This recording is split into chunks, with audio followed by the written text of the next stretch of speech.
Bon, on est avec Tom. Je profite, je fais une petite vidéo tant qu'on a les maillots du club pour faire genre on est brandé. Parce qu'après, on va mettre les maillots, les jolis maillots de l'organisation. On va jouer le jeu. Oui, c'est le principe quand même. On n'a pas le choix. On est censé les mettre, même si on aurait bien voulu. Enfin, il restera les chaussettes quoi.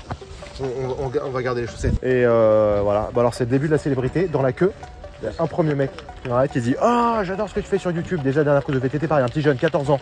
Ah, j'ai vu ta vidéo des courses l'autre fois. Et là, en allant chercher le vélo, un gars qui dit ah, mais t'es Thibaut du PG. Ah ouais, je suis venu rouler ensemble une fois. T'es pas avec un team? Alors, je suis avec un Tom. Ah ouais, non, il n'y avait pas un team. Bref. Ah, peut-être tu voulais dire un team, genre une équipe. Bah oui, t'es le connard. Ah putain. Ah, mais c'est pour ça qu'il m'a repris. Ça se trouve, j'ai pas capté. Il voulait dire un TEAM. Ouais, une team, une équipe. T'es vraiment un con. Ah, mais attends, j'avais pas compris. Donc, ceci étant dit, on se prépare. Et puis voilà, on y va. On n'est pas tout seul. Il y a plein de monde qui se prépare sur le parking. Bon, c'est l'heure des discours des officiels. Bar-sur-Eau pour les chemins blancs. Voilà. C'est normalement très bien fléché. Il n'y a pas de souci. Donc les flèches prévaut sur la trace. Retenez Préval bien du ça, coup. s'il vous plaît. Pas grave. Vous avez 70 km course gravel. Du côté de Pierre-Paul, voilà. cette étape. Ça semble très dangereux. Oh là, j'avais pas vu devant moi extrêmement. Oh là là, j'ai que des gens brasés autour de moi. Là, on est dans la merde. On est dans la merde, ça va rouler. Ça va rouler très fort. Bon, je vous passe les détails, mais l'arrivée le matin, c'était pas hyper fluide. Il y a Tom notamment qui a eu un problème de valve qui était bouché. Enfin bref, on s'est retrouvé alors qu'on avait de la marge à courir un peu après le temps, et on s'est trouvé à se mettre dans le sas, alors, derrière, en plein milieu, derrière, alors que voilà, on voulait plutôt être plutôt devant. Et donc dès le début, hop, on se met une petite cartouche pour se placer correctement avant le début de la première ascension. Et donc c'était ok, au début de la première ascension on voit la tête de la course, et quand ça monte, on voit que allez, il y a une dizaine de gars qui se détachent, qui fait un groupe devant, mais sinon à part eux, voilà, on était devant. Donc on sait, dès le début c'est la physionomie des premières centaines de mètres de la course, et vous verrez que ça va tenir un moment. C'est un groupe d'une dizaine de gars devant, et puis nous derrière aussi avec un groupe. Et voilà, et 160 autres derrière, donc on n'a aucune idée d'où ils sont. Le profil de dénivelé de la course, c'est deux ascensions successives au début, et pareil, deux ascensions successives à la fin, d'ailleurs, qui se font sur le même dénivelé. Enfin, géographiquement, c'est à peu près au même endroit, c'est sur le retour de la boucle. Donc le plan idéal, vu nos qualités respectives à Tom et moi, c'était qu'on fasse, enfin bon, mon plan à moi c'était qu'on fasse toute la course ensemble, je voulais vraiment faire ça, et par rapport à nos qualités respectives, le but c'était que Tom puisse éventuellement tirer sur le plat, si jamais il n'y avait pas de groupe, ou si jamais il fallait emmener, voilà, il pouvait emmener sur le plat, et que moi je puisse un peu tirer en montée.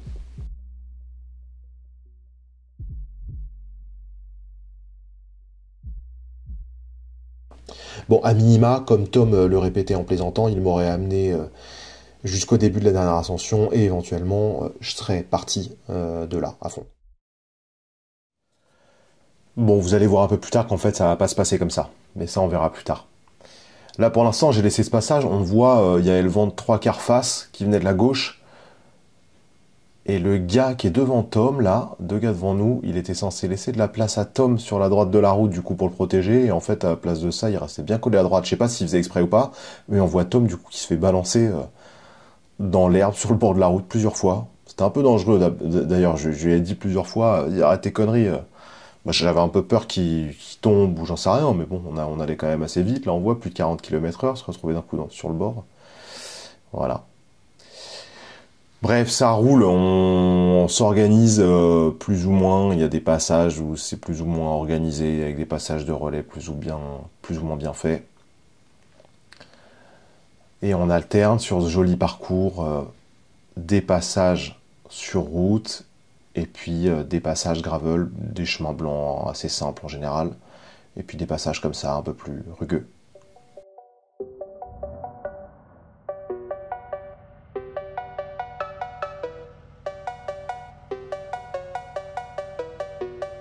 On va y aller dans la flemme. Bonne ambiance, de fou, incroyable. L'équipe, je pense que ça va aller au bout ça. Ça, on va les rattraper devant, là, ils ont 5 minutes. Bon, on n'entend pas tout bien ce que je raconte parce qu'en course, je prends la petite caméra où il n'y a pas le micro dessus, micro GoPro. Mais ce que je raconte, c'est que je dis en plaisantant, je raconte pas mal de conneries quand il y a du monde, quand on roule. Moi, je m'amuse, quoi. Je leur dis, ils ont la flemme, quoi. Je leur dis, ah ouais, vous avez la flemme.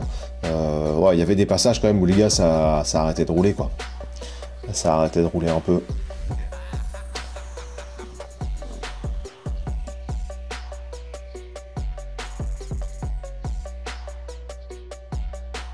Tom a eu des soucis avec son dos. Bon, il le connaît, son dos, il sait qu'il y a des sensibilités, mais là, les semaines d'avant, il l'avait un peu maltraité, et du coup, c'était pas suffisamment... Enfin, bref, il s'est bloqué le dos, quoi. Et il s'est retrouvé au 50e kilomètre, avec...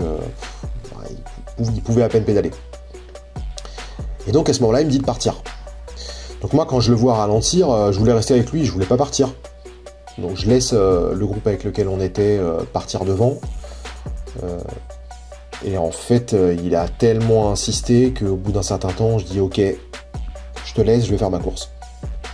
Je sais pas combien de temps j'ai laissé filer le groupe, mais j'ai dû mettre un très gros effort pour les rattraper parce que en fait, je m'en étais pas rendu compte. Mais au moment du coup où on se sépare avec Tom, c'est le début de la 3e ascension. Et en fait, il y avait un gars qui était bien en montée, qui s'est mis à tirer le groupe à ce moment-là. Et tout le groupe qui était là l'a suivi. On verra que ce sera pas comme ça après, mais pour cette ascension-là, ils ont tous suivi. Et moi, j'étais loin derrière. Et donc, je les ai remontés tout seul.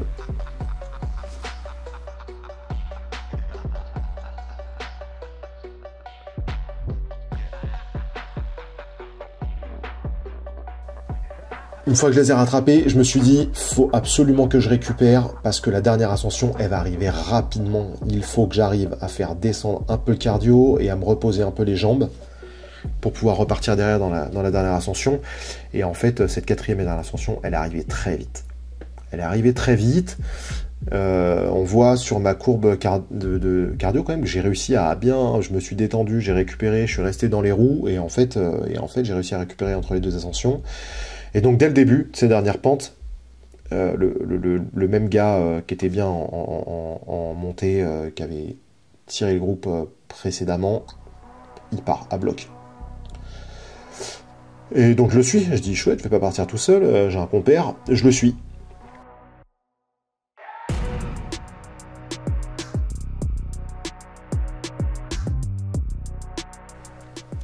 J'arrive à le tenir, quasiment, jusqu'en haut de la montée. Des moments où ça fait un peu l'élastique, je le laisse partir, puis je le rattrape. Et puis sur le replat, enfin c'était replat, il y avait encore un peu un faux plat montant, mais donc je décide qu'on a intérêt à s'organiser pour que le groupe qu'on vient de semer ne nous rattrape pas. Et donc je lui mets un bon relais, quoi. Je me mets devant, 100 mètres d'à-coup, et puis je lui dis voilà, faut qu'il se repose un peu là, je lui offre un peu d'aspiration. Et en fait, je me retourne au bout de quelques centaines de mètres, il s'était pas accroché, je sais pas pourquoi, mais peut-être il avait plus de jus et il n'arrive pas à suivre. Ce à quoi je m'attendais pas, alors non pas que c'était imprévisible, mais bon, j'avais pas ça en tête, c'est qu'en fait très rapidement, comme on voit là, et ben je rattrape des gars du groupe de devant qui avaient explosé et qui donc se retrouvaient à portée. Puisqu'on a mis un bon coup dans la montée. Et puis la descente commence. Alors là, la descente, bah voilà, vous allez pas en voir grand chose parce que la caméra, ça tabassait tellement que la caméra, le support, il s'est dévissé, la caméra a bougé dans tous les sens, je m'en suis pas trop aperçu. Mais bon, c'est exactement la même descente que la première montée. C'est le même chemin que la première montée. Donc en fait, c'est tout en bas, c'est du bitume, et puis petit à petit, il se dégrade, ça devient mélangé, terre, gravier, ancien bitume, et tout en haut, c'est de la terre. Bon, voilà. Donc ça descend assez vite, on prend un peu de risque, mais bon, on y va, quoi. Et donc, voilà, après cette descente-là, on arrive en ville, et puis, on va jusqu'à la ligne d'arrivée. Et là, pareil, à nouveau, donc je me retrouve... à tomber sur des mecs esselés du groupe de devant qui avait explosé, je sais pas à quel moment. Et moi là j'ai encore du jus en fait, parce que j'étais resté avec mon groupe, mais j'avais moyen de rouler un peu plus, quoi. Donc j'avais fait l'effort dans la montée avant, mais sinon sur le plat, sur la fin, bah, j'avais encore du jus pour éventuellement passer du monde. Donc là on voit, j'en passe 1, 2, 3 je pense au total. Donc je grappille un peu de place sur la fin. Et finalement je finis 11e sur 191. Alors, si j'avais su... J'étais classé comme ça. Oh là là, je me serais peut-être arraché pour faire plutôt 10 que 11. Top 10 quoi, bref. Bon, je pense quand même au final, bon, je suis content, hein, 11e sur 191 évidemment, mais on est sur une population qui est variée. Je pense qu'il y a une portion des gens qui se sont inscrits sur 70 km juste parce qu'ils voulaient pas faire le long, je sais plus combien ils faisaient l'autre jour, 115 ou 120 km, mais qui faisaient là en mode loisir ou sportif, mais sans trop se soucier du chrono. Voilà, on voit aussi que sur les 20 premiers, la moyenne d'âge elle doit être autour de 40 ans, donc on n'a pas les... Moi j'ai moi-même 40 ans, mais habituellement quand je suis mis devant comme ça, pendant les autres courses où j'ai vu, voilà, devant on voit des mecs qui ont 20 ans, 30 ans, bon. Et voilà pour cette course-là. Et donc maintenant, je vais commencer à préparer les championnats de France Gravel de fin septembre. Là, non seulement la distance sera le double, c'est-à-dire 150 km, avec double de D+, aussi évidemment. Et je pense franchement que la population ne sera pas exactement la même. Là, à mon avis, les vingtenaires énervés, avec toutes les jambes rasées, là, on va les trouver là. Mais en attendant, donc sur ces courses CLSO, personne m'a demandé de les citer ou de faire l'article, hein, même si je veux bien être ambassadeur quand ils veulent, parce que franchement, très sincèrement, je trouve qu'ils font vraiment un super taf, et le résultat, il est super. Enfin, je peux pas juger de leur taf, mais je juge du résultat. Ils font vraiment des événements qui sont cool. Je pense que sur ces événements, il y a un peu une nouvelle population.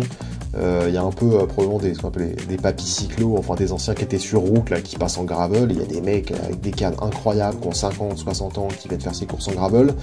Il y a aussi probablement des néo-pratiquants, comme moi, là, qui sont mis au gravel et qui veulent tâter un peu de la compétition avec ces événements-là. Nous retrouver, c'est l'heure de la cérémonie. Je fais que 11e, j'aurai pas le droit de monter sur le podium. Et bah voilà, on mange, hein. On est bien arrivé avec Nicolas, que j'ai aussi. Pas bien arrivé, je sais pas. On a une belle vue. Nicolas, t'as fini avec l'ambiance? Ouais. Mais il arrive quand même, hein. Il arrive au départ. Il arrive quand même, ça va, rien de grave. Égratignure. Et Tom, pas d'ambulance, il s'est fait auto-ambulance, mais bon. Le dos bien bloqué. Ça a été dur la fin. Le dos en mode retour, en mode sans échec. En mode secours, en mode dégradé. On n'abandonne pas et il faut rentrer. Dos bloqué. Bon, en attendant, on a quand même des beaux paysages. Hein.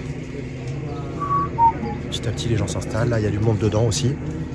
L'organisation, elle est vraiment super cool. Elle est vraiment super cool. J'espère que je leur souhaite beaucoup de succès et j'espère que ça marchera parce que ça fait quand même 2 fois que je fais des trucs avec eux et où c'est quand même singulièrement plus généreux et mieux organisé que la plupart des trucs un peu bancals quand même. Non mais je trouve. Je ne citerai pas de nom. Tu trouves pas? Oui, non. Non, mais il y a plein de trucs un peu amateurs et tout. Là, tu te dis, c'est difficile de faire un équilibre économique, à faire des trucs où t'as un repas, t'as une orga, il y a des tables, il y a du monde, il y avait des gens qui fermaient la route. Ça c'est cool. Au croisement, c'était alors ça, c'est des bénévoles, donc ça tient aussi sur le bénévolat. Hein. Merci les bénévoles. Pas te poser de questions quand tu traverses, là, au moment où tu dis allez, j'y vais. Mais ça marche bien, tu vois. C'est quoi le prix d'inscription? 50 balles. Une cinquantaine d'euros. Tu vois, pour une cinquantaine d'euros là. T'as le maillot Ikoy avec. Il y a le maillot. C'est les chaussettes. Non mais chaussettes. Et le repas. Chaussettes. Ouais, c'est. Non mais pour le prix, pour 50 balles, normalement t'as même pas les chaussettes et le maillot. Chaussettes, maillot, repas, l'accueil, tout ça, c'est. On a vu Pierre Roland. Mais Thibaut, il savait pas qui c'était. Mais comme je lui ai dit. L'attaque de Pierre Roland, mais. J'ai discuté avec lui, je lui ai dit bon. Ah, c'est toi le parrain, alors il paraît du truc. J'avais oublié son nom et tout. Je lui ai dit, ah, je suis désolé, la dernière fois que j'ai regardé du cyclisme à la télé, c'était Laurent Jalabert qui courait. Laurent Jalabert, lui, je l'ai reconnu. Mais il a dit ça, Pierre Roland. Ouais, c'est vrai. Il me dit, oh, mais t'as quel âge, toi? Bon, je lui ai pas dit que c'est parce que, à force de voir Richard Virin que je chouinais après s'être dopé, que ça m'a dégoûté et que du coup, j'ai arrêté de regarder. Parce que même à 13 ans, j'avais compris que du coup, j'ai fait partie de ces gens. J'ai fait partie de ces gens qui ont arrêté de regarder de la route quand ça a été un peu sali avec le dopage. Bref, c'est sûrement mieux maintenant, hein. C'est sûrement mieux maintenant. Bref. Voilà. Bon, enfin, c'était cool. Pierre Roland à l'arrivée. C'était cool. Très disponible. On est arrivé, moi, j'étais juste derrière la ligne. On a eu le temps de discuter. Il y a une photo. Je vous mettrai une photo.